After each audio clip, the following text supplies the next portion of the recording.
হর হর মহাদেব। আমি কাঁচা কলা কর্তাগিন্নির সংসারে তোমাদের ওয়েলকাম। আমার কোফতার রেসিপি থাকলো এই ভিডিওতে, পুরো ভিডিওটা দেখো, আমি আবার আসবো। তো বুঝতেই পারছো আজকে কি রেসিপি তোমাদের সাথে শেয়ার করব। প্রথমে গায়ে হলুদ করলাম, যে কলাগুলোকে সেটাকে একটু হলুদ দিয়ে সেদ্ধ করে নিয়েছি, সঙ্গে আলুটাও সেদ্ধ করেছিলাম, দেখাতে ভুলে গেছি আর কি। আর সেদ্ধ হয়ে গেলে না এরকম ছাল দিয়ে একদম টান দেবে, সুন্দর করে উঠে আসবে।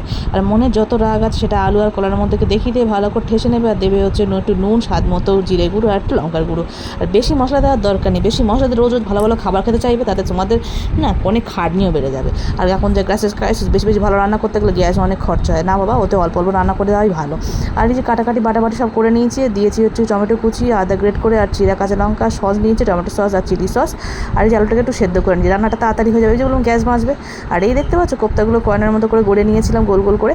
আর এরকমভাবে শর্ট মারতে যেও না, বাচ্চা কাচ্চা দেখলে কিন্তু রান্না বান্না হবে না, তখন কিন্তু সব গুটি হয়ে যাবে ক্যারামের, তখন কিন্তু বলতে পারবে না ক্যারাম বোর্ডের গুটি বানালা দিদি।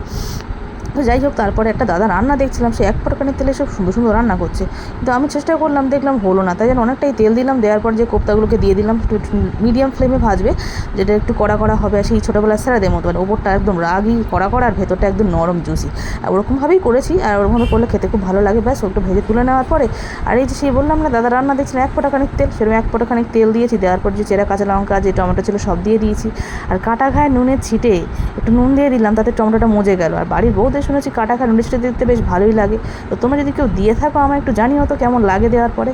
আর সেই সসটা ছিল সেটাও দিয়ে দিলাম। ব্যাস এটা দেওয়ার পরে দিলাম, রঙটা খুব ওটা মনের মতো হলো না, আর নিরামিষ না তো রঙ না হলে যেন কারো মনে ধরে না, তাই একটুখানি কাশ্মীরি লঙ্কার গুঁড়ো দিলাম। ও মা, তারপরে দেখি পাশে গরম মশলা সে কেরম করে আমার দিকে রেগে মেগে তেড়ে আসছে, তা বললাম আর তোকেও একটু দিয়ে দিই। মা ওদেরকে দেওয়ার পরে দেখি জিরের গুঁড়ো লঙ্কার গুঁড়ো সে কিরম মুখ ভার করে আছে, রোজ রোজ ওদেরকে রান্না করি, তো আজকে বাদ দিলে ওরা রাগ করবে, তাই জল এগুলো ওদেরকেও দিয়ে দিলাম। ব্যাস তারপর দেখি তেলটা ছেড়ে এসছে, তা আলুকে বললাম এই তেলটা ছেড়ে গেল তো। মা আলু আনন্দে দেখি কড়ার মধ্যে ঝপাট করে ঝাঁপ দিল। তা আমিও ভালো করে নেড়ে ছেড়ে নিয়ে একটু দিলাম জল, আর দিলাম স্বাদ মতো নুন। আর ব্যাস একটু যেই তার ফুটে উঠেছে, মা সেই পাড়ার কুচিটা কাকিমা উনের বাড়ি সুখ দেখলে টকবগিয়ে ফোটে সেরকম। তারপর কোপ্তাগুলো দিলাম ছেড়ে, দিলাম একটু স্বাদ মতো ঘি আর গরম মশলা, ব্যাস হয়ে গেল আমাদের রান্না। তো কেমন লাগলো রেসিপিটা তোমরা ট্রাই করো, কিন্তু অবশ্যই আমাকে জানিও কেমন লাগলো রেসিপিটা। ভিডিওটি কেমন লাগলো অবশ্যই কমেন্টসের মাধ্যমে জানাবেন, চ্যানেলটি সাবস্ক্রাইব করবেন। সবাই ভালো থাকবেন, আজ আসি, টাটা।